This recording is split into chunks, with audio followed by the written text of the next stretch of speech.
osmosis, the net spontaneous flow of solvent molecule into solution through semi-permeable membrane is called as osmosis. Now today we are going to learn about reverse osmosis.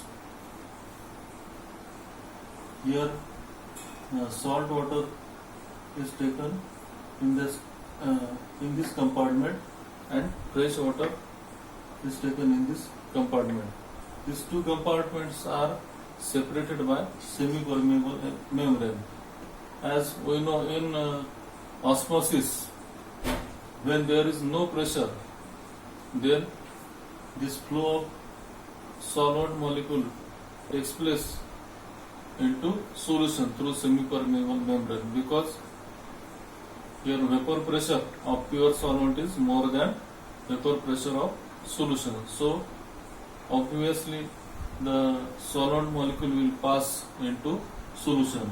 Now if we apply here pressure greater than osmotic pressure by a piston on the side of this salt water, then water from this salt solution will pass through semi-permeable membrane, and here level of fresh water will be increased. The direction of osmosis can be reversed by applying a pressure larger than osmotic pressure. The pure solvent flow from solution into pure solvent through semi-permeable membrane is called reverse osmosis. Again, the pure solvent flows from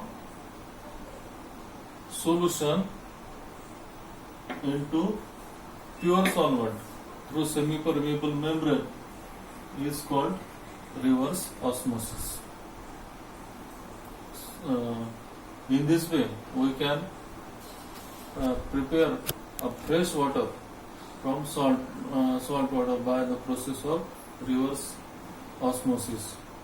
The countries in which there is a shortage of drinking water, like Singapore or Saudi Arabia, in that countries the projects are going to collect fresh water from sea water by this process, that is reverse osmosis. Now, colligative properties of electrolytes. Electrolytes are the chemical substance which dissociates into two or more ions when dissolved in water, and non-electrolyte are the chemical substance which do not dissociate into two or more ions when dissolved in water. So one formula unit of electrolyte dissolved in water produces two or more ions. So the number of particles in electrolytes increases. Here some experimental observations are given. The solutions of electrolyte exhibit colligative properties which do not obey the relations of non-electrolyte.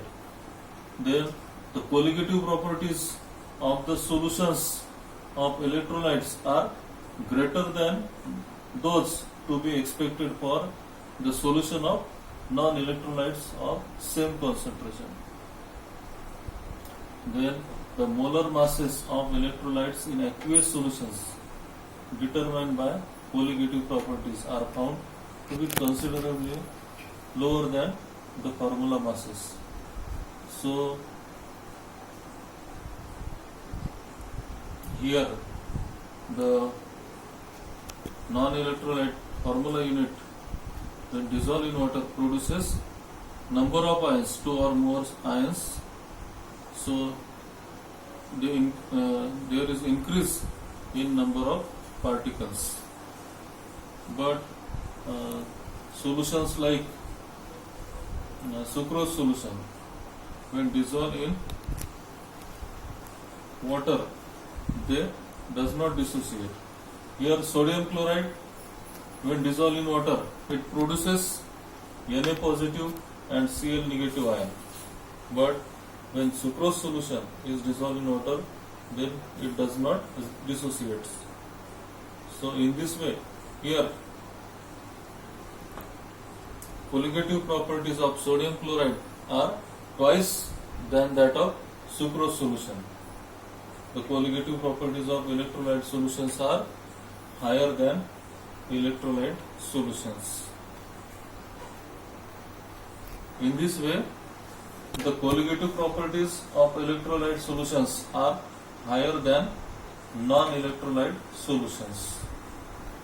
Here sodium chloride dissociates like Na positive and Cl negative, which is 0.1 molar, and sucrose solution that does not dissociates. So here colligative properties of sodium chloride are twice than that of sucrose solution. In this way, some experimental observations were there. See here again, the solutions of electrolyte exhibit colligative properties which do not obey the relations of non-electrolyte. The colligative properties of solutions of electrolyte are greater than those to be expected for solutions of non-electrolyte of same concentration. Here we have taken same concentration of sodium chloride and sucrose solution. Then the molar masses of electrolyte in aqueous solutions determined by colligative properties are found to be considerably lower than the formula masses. Thank you.